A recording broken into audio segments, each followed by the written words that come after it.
Assalamualaikum, saya akan mereview classic engine yang sudah saya buat karena ada beberapa pertanyaan yang masuk setelah teman-teman ikut mempraktekkan membuat classic engine. Nah, classic engine yang saya buat ini pada tanggal 14 September tahun 2021, lebih baik panennya 1 tahun, yaitu insya Allah sekitar tanggal 14 September 2022, meskipun ada literatur yang mengatakan bahwa boleh dipanen ketika umur 6 bulan.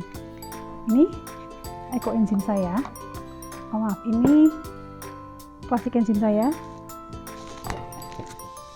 buahnya masih utuh ya, tidak hancur.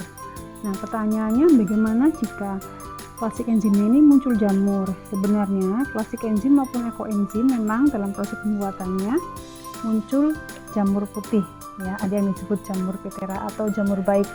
Nah, jamur ini sebenarnya nggak apa-apa jika penampakannya itu tipis seperti ini ya. Lapisan atasnya di langit-langit itu mengambang tipis dan mudah hancur jika digoyang-goyang seperti ini.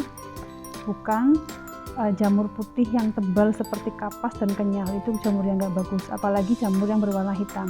Nah, kalau jamurnya itu putih tipis seperti ini, goyang-goyang mudah pecah, itu tidak apa-apa.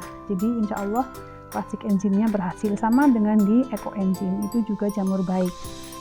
Nah, ini wadahnya pun harus dengan wadah plastik karena pada saat proses pembuatan di minggu-minggu pertama muncul gas, sehingga lebih bagus menggunakan wadah plastik bukan kaca karena akan berbahaya kalau kaca ya. Nah, setelah panen baru boleh dipindah dengan wadah kaca seperti ini. Nah, jadi pertanyaannya ada mikroplastiknya nggak? Setahu saya kalau bahan plastik itu jika digunakan untuk menyimpan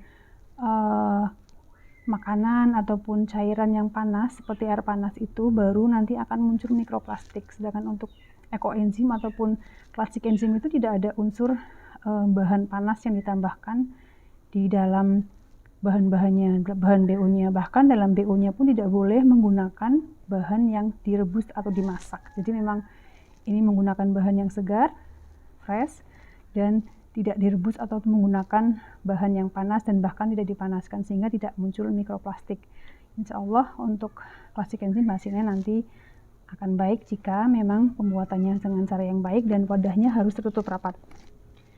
Dan aromanya pun sangat segar khas fermentasi. Saya coba menekan tutup ini, kemudian ada udara yang keluar, berarti mungkin ada sedikit udara yang masuk, kemudian udah saya rapatkan lagi, dan itu berarti insya Allah berhasil karena baunya khas fermentasi, bukan bau bau menyengat yang kurang enak begitu ya. Nah, ini dia plastik enzim saya. Ini tidak ada stroberi, jadi cenderung kuning. Sedangkan untuk yang ada bahan stroberinya ini agak lebih merah. Insya Allah nanti kita akan panen 1 tahun ya. Akan saya review kembali insya Allah nanti ketika sudah saatnya panen. Jadi tidak perlu khawatir jika classic enzim yang dibuat ada jamur putihnya.